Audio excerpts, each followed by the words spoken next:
If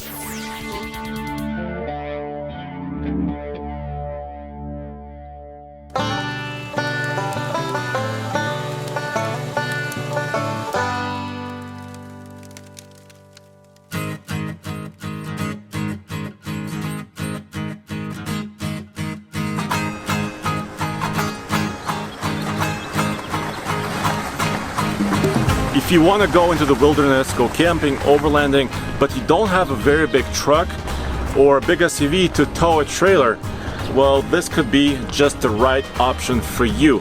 On this episode of TFL Camping Corner, I'm going to show you every feature on this brand new Colorado Teardrop trailer, and at the end of this video, I'm also going to tell you exactly what types of vehicles can tow something like this.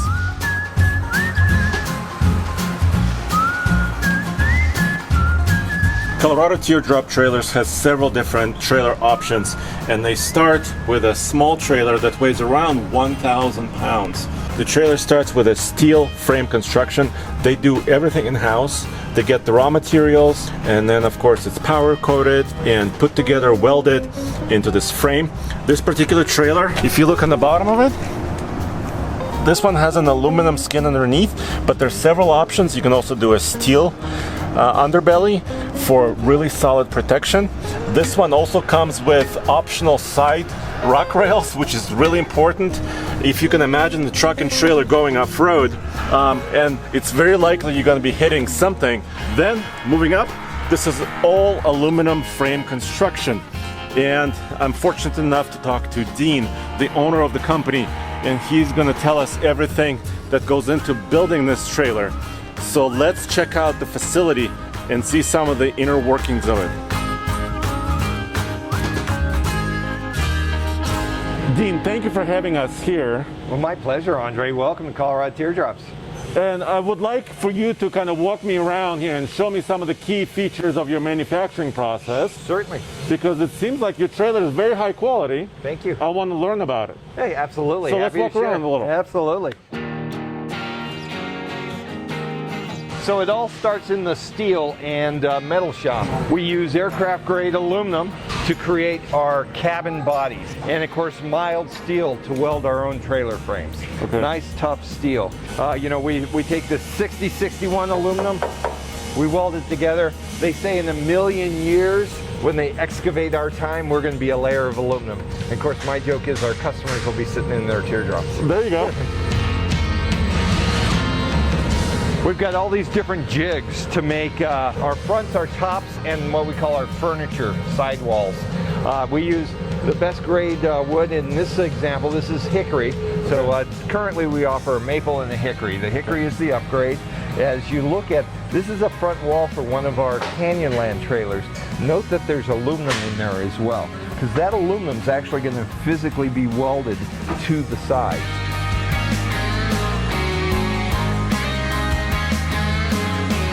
This is a sidewall that comes out of our metal department. The underside already has its wood on, okay, and it's got all its lights and switches. Next step is to do some nice thick insulation throughout.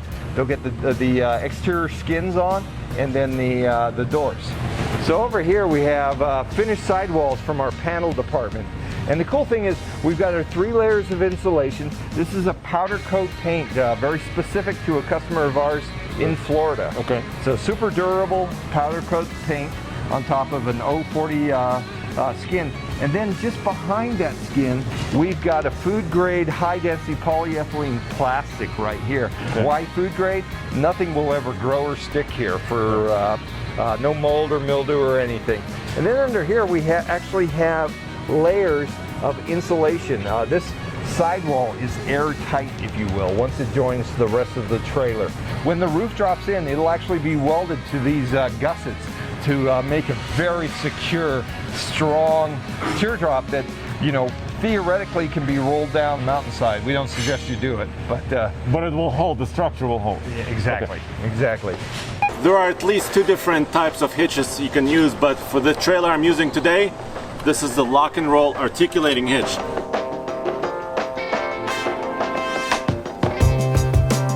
I've seen dozens of different trailers, manufacturers I haven't seen this yet, which is very useful to see exactly how your trailer is level.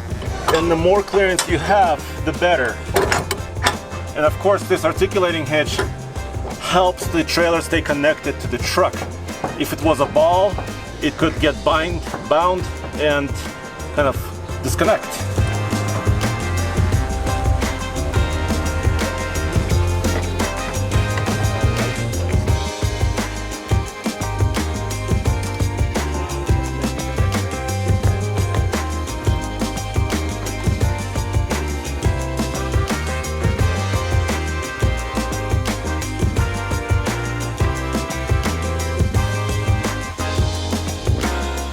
So the trailer frames, the results of our metal department come here to Assembly Station 1.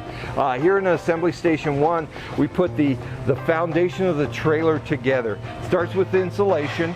She's getting her wood base, and of course her wire harnesses are dropping in. This particular trailer also has independent suspension. Comes to us from our friends up in Canada, Timbren. Yep. And this is a 1 ton or 2,200 pounds. And it's got a spindle for 3,500 pounds. So that if you get that trailer loaded up on one wheel, you're not going to staff a spindle. Once again, the body is made of aluminum, and you got hinges and 2 locks, 1 on each side. And what I want you guys to see first is just kind of the quality of craftsmanship. Several different layers, but on the inside here, this is your galley, this is your kitchen, this also can be your storage, and there is maybe dozens of different ways in which you can actually equip a trailer like this from Colorado Teardrops. In this case, this is a wood shelf. You can also get stainless steel. There's some models that they sell with swing out doors, diamond plated floor on the back portion of this trailer. They're using a Goal Zero lithium ion power solution, so it actually plugs in to the wiring of the trailer, so you always have power, and you have LED lights to light up your kitchen area at night. You have USB charger ports, 12-volt ports. You can see all the wiring harnesses are basically automotive grade. Here in Assembly Station 3, we wrap and waterproof the trailer. In between stations 2 and 3, we have a woodworker that follows the trailer. This particular trailer is a Canyonland with maple wood. You can see the galleys being finished, the electrical's alive and being done, all the lights are on. You know, something we do, I haven't seen other vendors do, is we'll also offer a lockout hydraulic lift. So on cold weather, you don't have to worry about your door drooping down because it's too cold for the gases to expand. Now the galley door, this is a bit of black magic to make this the right size. This has actually got a radius that's 1/4 inch greater than this radius, so that it fits and compresses the seal when it's down. And of course, this is an engineered gutter so that we can give water a path. Oh, there's somebody working inside. There's probably somebody working inside. Hi, Mason. How you doing? Good, good. And so Mason's one of our finished carpenters, if you will, getting the trim together for the windows.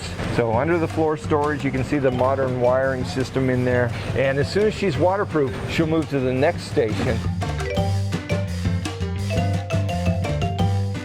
How long between like the raw material and kind of a finished trailer coming out? Well, so we don't sell more than 1/4 out, and we're building 3 trailers a week.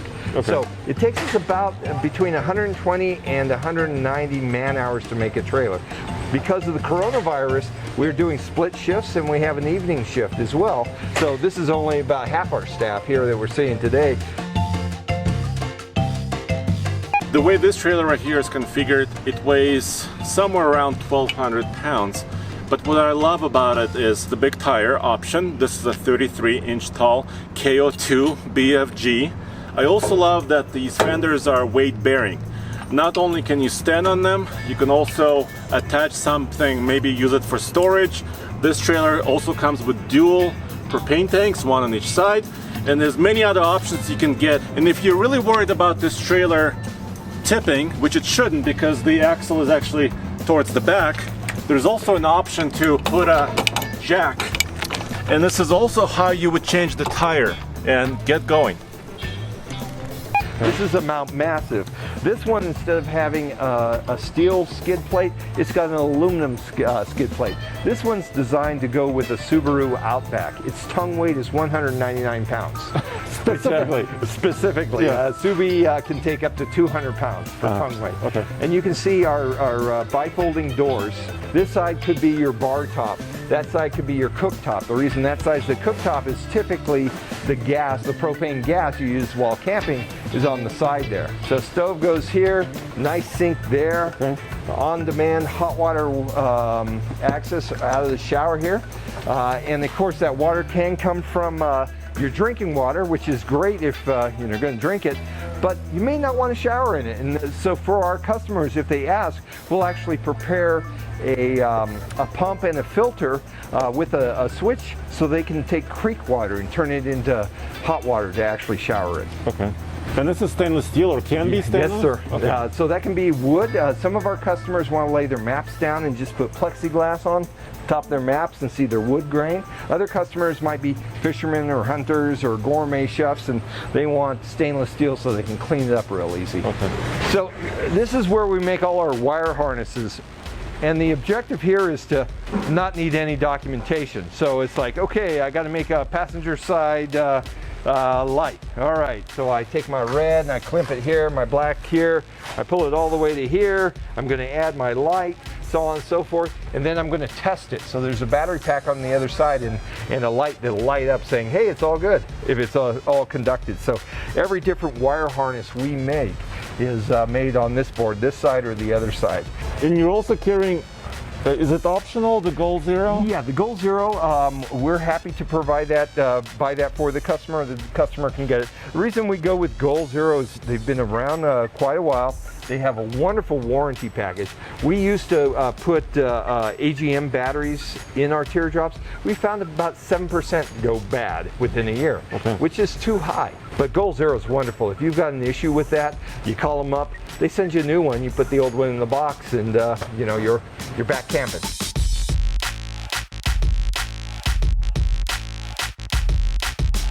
On top, there are several more options. You can opt for this very, very heavy duty aluminum rack and then mount a tent up here, or other solutions for kayaks, etc. And you have to be mindful of the total weight. Yes, this rack can withstand many, many thousands of pounds, but you have to be mindful of your axle rating, which is at about 2,200 pounds, and then your trailer weight, which is around 1,200 pounds. So in theory, you could put about 1,000 pounds up here, or a couple of people can sleep in the tent up here. We have a family of 5 that owns one of these, 3 kids up top and mom and dad inside. Oh wow, that's cool. All right. They'll put 5 mountain bikes off the back too. This particular trailer also has hickory, and it's set up in what we call happy hour mode right now. So, you know, in our high country at 4 o'clock in the summertime, it rains every afternoon. It might be 2 seconds, it might be 2 hours, right, of rain. This is where you jump into to play Yahtzee and swill that cocktail while you're waiting for the rain to stop.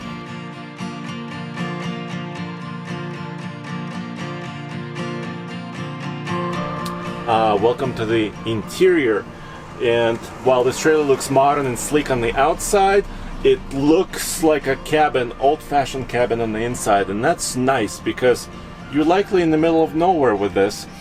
This trailer is about 5 feet wide and about 6.5 feet long for this portion of the interior, and I love what they've done here, not just because of the shelving, but also because you can convert this couch into a bed, so you don't have to just sit on your mattress all day wondering, you know, when the rain is going to stop.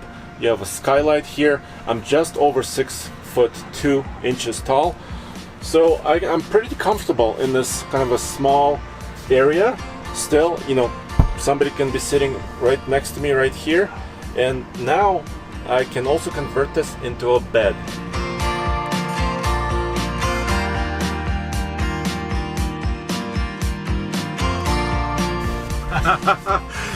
Oh, this camper has already been sold, so I don't want to get any dirt into it. I want to be respectful and nice. Oh yeah, look at this, a skylight, a fan. What else do you want? Oh, beauty!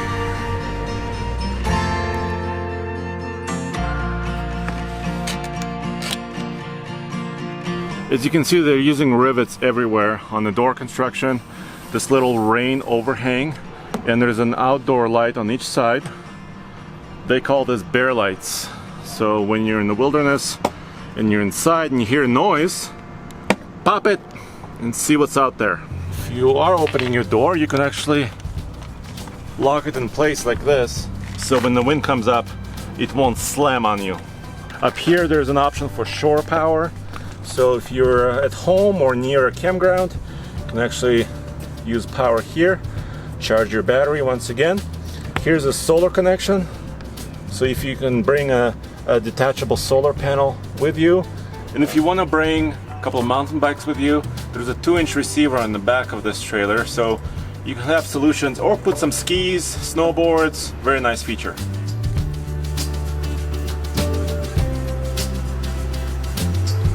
At the beginning of the video, I promised you that we can talk about which vehicles can actually tow this. Well, if you think about it, a compact crossover such as the most popular Toyota RAV4, or something like the Subaru Outback, which is really popular here in Colorado, can actually tow a trailer like this. 1,200 pounds. Well, maybe not with these big tires, but with a smaller tire option, it'll be a good match.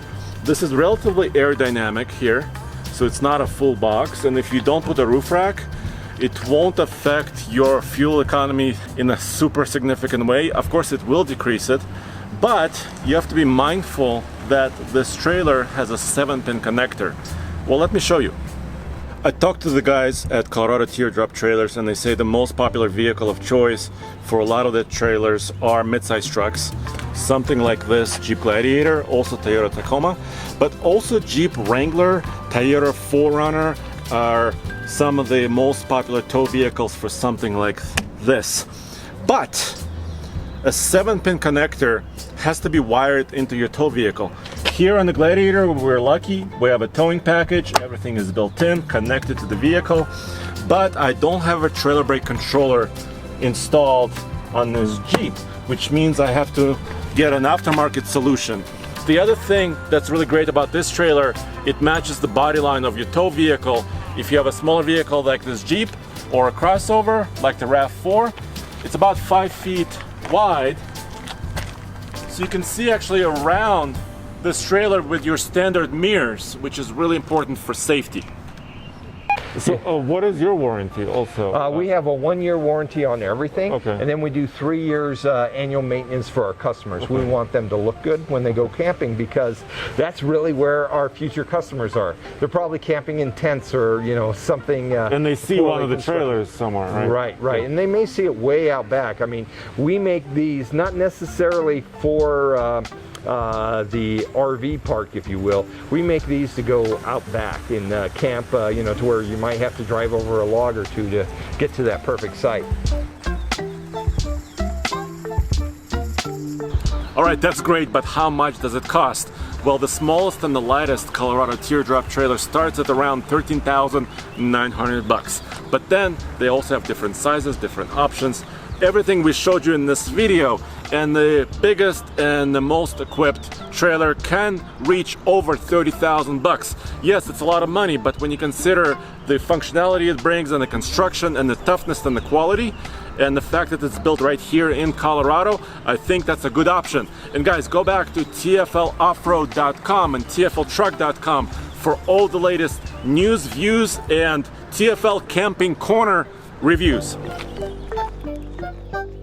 Hey TFL Trucks, this is Larry from sunny Greeley, Colorado, submitting my request for my Love It or Hate It, my 2020 Jeep Gladiator Sport S that we've had 8 months. We've roughly got right around 12,000 miles on it. We put the backtrack seat covers on it. We got the bonnet cover not too long ago. We got our CB bar. We got our Vector off-road bar put in it.